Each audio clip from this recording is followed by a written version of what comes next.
Assalamualaikum warahmatullahi wabarakatuh. Saya Arini Nur Abida dari Prodi PAI kelas A2 akan membahas tentang pengantar studi Islam, yang mana kali ini saya akan mengulas tentang bab yang kedua, yakni sejarah perkembangan Islam dari masa ke masa.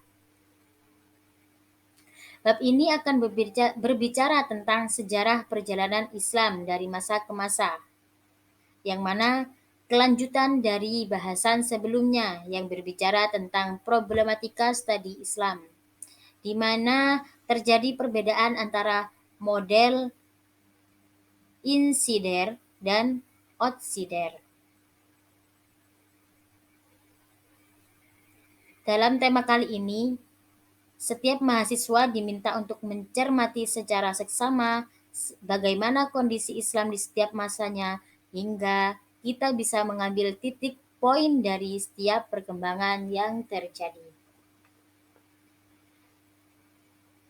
Di mana pada bab ini ada beberapa ulasan materi, yakni tentang Islam di masa Nabi Muhammad SAW. Yang kedua tentang Islam di masa Khulafaur Rasyidin. Yang ketiga Islam di masa dinasti Umayyah dan Abbasiyah. Yang terakhir tentang Islam di abad pertengahan dan modern. Yang pertama, yaitu Islam di masa Nabi Muhammad SAW, yang mana terjadi pada tahun 610 sampai 632 Masehi. Di mana pada saat itu terdapat dua pendapat populer tentang awal dimulainya sejarah Islam. Yang pertama yaitu sejak Nabi Muhammad diangkat menjadi Rasul. Yang kedua, ketika Nabi Muhammad hijrah dari Makkah ke Madinah.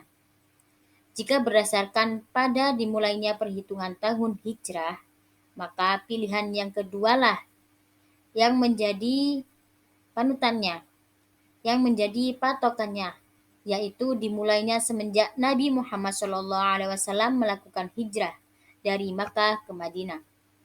Karena pada tahun Islam atau kalender Hijriah dimulai dengan hijrahnya Nabi Muhammad SAW dari Makkah ke Madinah pada tahun 622 Masehi. Sesuai dengan periodisasi Islam pada masa Nabi Muhammad SAW terbagi menjadi dua, yakni pada masa Makkah dan masa Madinah. Pada masa Makkah, beliau bersama pengikutnya selalu mendapat tekanan dari kalangan kaum Quraisy yang tidak setuju sama sekali dengan ajaran yang disampaikan oleh Nabi Muhammad SAW. Yang kedua yaitu ketika di masa Madinah. Di masa Madinah tersebut juga terbagi menjadi dua kelompok. Ada dua kelompok, yakni kelompok Muhajirin dan kelompok Ansor. Yang mana kelompok Muhajirin adalah kelompok yang mereka mengikuti Nabi Muhammad untuk melakukan migrasi dari Makkah ke Madinah. Sedangkan kelompok Ansor adalah mereka atau kaum yang merupakan penduduk asli Madinah yang menerima dan menyambut kedatangan Nabi SAW beserta pengikutnya ketika sampai di Madinah. Perpindahan ini dari Makkah ke Madinah pada saat itu merupakan sebuah langkah yang sangat revolusioner, karena hijrah di masa itu tidak sekedar perpindahan tempat tinggal, akan tetapi bagian dari upaya perubahan pola pikir, perilaku, dan tradisi. Pada prinsipnya, hal itu dianggap penghinaan dan merupakan kesalahan yang tidak dapat dimaafkan. Maka dengan terbentuknya komunitas ummah di Madinah menjadi masalah dalam pandangan kaum Quraisy di Makkah. karena dianggap merusak tatanan yang sudah baku. Apalagi komunitas ummah itu tidak terbentuk oleh hubungan darah, sebagaimana komunitas yang ada pada umumnya, tetapi oleh satu ideologi. Maka apa yang dilakukan Nabi ketika itu, yaitu dengan membentuk komunitas ummah tersebut. Komunitas ummah itu adalah sebuah inovasi yang mengagumkan dalam masyarakat Arab di masa itu. Dalam komunitas tersebut, tidak seorang pun dipaksa untuk mengikuti ajaran Islam. Akan tetapi, semua dapat bersatu, tidak saling menyerang, dan bahkan berjanji untuk saling mendukung dan saling menolong. Yang kedua yaitu tentang Islam di masa Khulafaur Rasyidin, yang mana terjadi pada tahun 632 sampai 661 Masehi. Pada masa itu, Nabi Muhammad segala permasalahannya terselesaikan pada masa itu dengan sangat baik. Akan tetapi ketika beliau wafat, umat Islam mulai berselisih dan tidak mampu menyelesaikan suatu masalah, termasuk tentang pergantian pemimpin setelah Rasulullah wafat. Sementara itu, perselisihan diawali dari masalah penentuan orang yang berhak mengganti. Nabi Muhammad ada posisi kepimpinan pada saat itu akan digantikan, dan ada kelompok yang mengatakan bahwa sebelum Nabi Muhammad wafat, beliau adalah pernah berwasiat tentang penggantinya. Kelompok ini dikenal dengan sebutan Syiah. Sementara itu, ada juga kelompok lain yang mengatakan bahwa Nabi Muhammad tidak pernah berwasiat tentang penggantian tersebut. Sehingga kelompok ini melakukan pertemuan di Thaqifah, Bani Sa'dah, untuk melakukan penentuan sosok pengganti Nabi Muhammad setelah Nabi Muhammad wafat. Kelompok ini disebut Sunni. Sesuai dengan kesepakatan, Abu Bakarlah, Sayyid Abu Bakarlah yang menjadi pengganti daripada Rasulullah Shallallahu Alaihi Wasallam. Periode pemerintahannya sangat singkat, yaitu antara tahun 632 sampai 634 Masehi. Meski demikian, pemerintahannya berhasil memerangi kelompok pemberontak yang ingin keluar dari komunitas Muslim dengan alasan enggan membayar zakat. Kelompok pembelot ini menganggap bahwa perjanjian mereka dengan Nabi Muhammad telah selesai semenjak beliau wafat. Dan pada masa Abu Bakar ini, pemerintahan Islam berhasil mengumpulkan Al-Quran dalam satu mushaf yang sebelumnya berserakan dalam berbagai tulisan untuk kemudian disimpan di rumah Hafsah. Setelah itu Abu Bakar wafat, Sayyidina Umarlah yang terpilih menjadi penerusnya.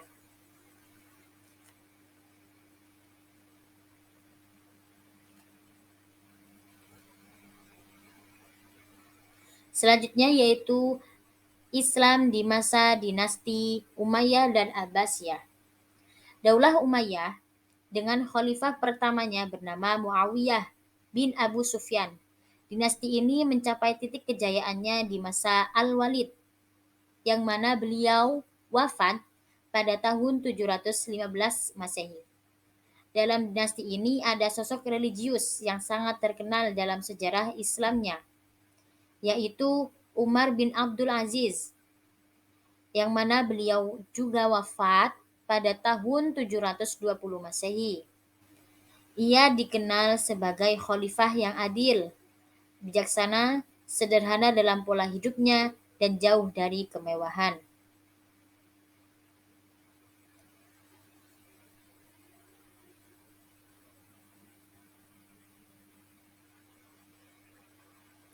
Kebijakannya yang kontroversial adalah mengembalikan harta kekayaan yang dimiliki keluarganya dan istrinya ke Baitul Mal. Ia menghapus upeti yang dipungut dari ahl ad-dhimmah yang sudah masuk Islam. Ia juga menurunkan pajak yang harus dibayar oleh umat Islam, terutama kaum Mawali. Kaum Mawali adalah kaum Muslim non-Arab yang berasal dari Persia. Kebijakan itulah yang kemudian menyebabkan banyak orang masuk Islam. Dinasti ini mencapai kejayaannya pada masa Harun al-Rasyid.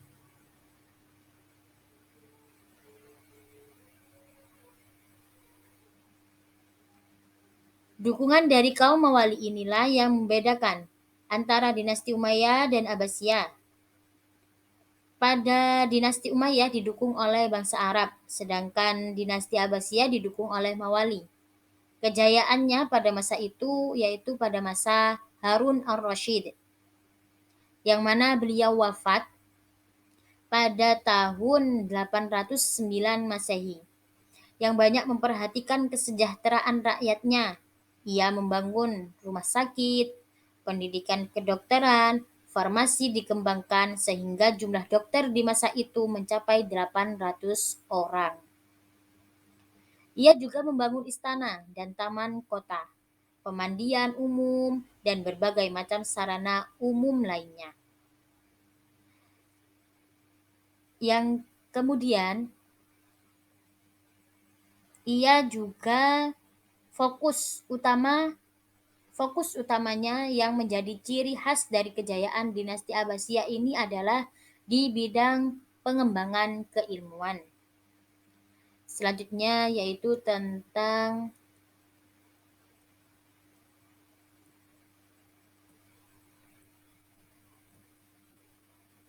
Islam di abad pertengahan dan modern. Periode ini ditandai dengan kemunduran total kekuasaan Islam di Baghdad dan pemberontakan dimulai ketika muncul di mana-mana. Pada dasarnya contohnya di bidang politik misalnya ya, dinasti yang berkuasa di Mesir silih berganti dan saling menjauh dan saling menjatuhkan.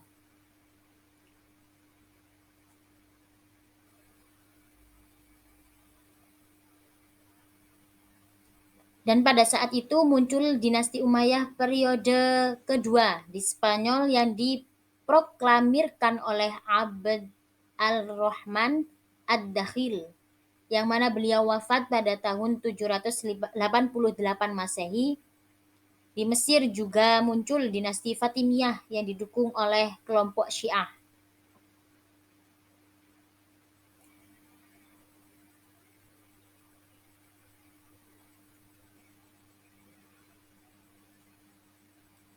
Dan di dalam bidang politik,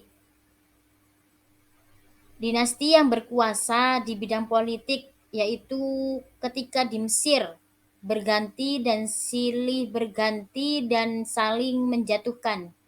Dimulai dari dinasti Fatimiyah yang beraliran Syiah, digantikan oleh dinasti Ayyubiyah yang beraliran Sunni. Ayyubiyah juga berakhir pada tahun 1250 dan digantikan oleh dinasti Mamlukiyah sampai tahun 1517. Keadaan demikian inilah muncullah tiga kerajaan besar Islam yang mencoba untuk membangkitkan kembali kekuasaan Islam, yaitu Utsmani di Turki pada tahun 1290 sampai 1924 Masehi. Yang kedua, Safawi di Persia pada tahun 1501 sampai 1732 Masehi. Yang ketiga, Mughal di India pada tahun 1526 sampai 1858 Masehi.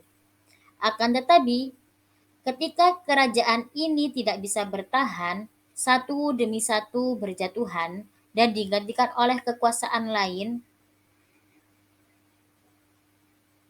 akhirnya umat Islam memasuki fase kemunduran kedua. Pada periode modern, Islam mengalami perkembangan yang luar biasa sehingga Harun Nasution menyebut periode itu sebagai zaman kebangkitan Islam. Ekspedisi Napoleon yang berakhir tahun 1801 membuka mata umat Islam terutama pada Turki dan Mesir akan kelemahan umat Islam di hadapan kekuatan orang Barat. Ekspedisi itu bukan hanya membawa misi militer, tetapi juga misi ilmiah. Dan pada saat itulah ide-ide baru yang diperkenalkan oleh Napoleon di Mesir adalah sistem negara republik yang kepala negaranya dipilih untuk jangka waktu tertentu.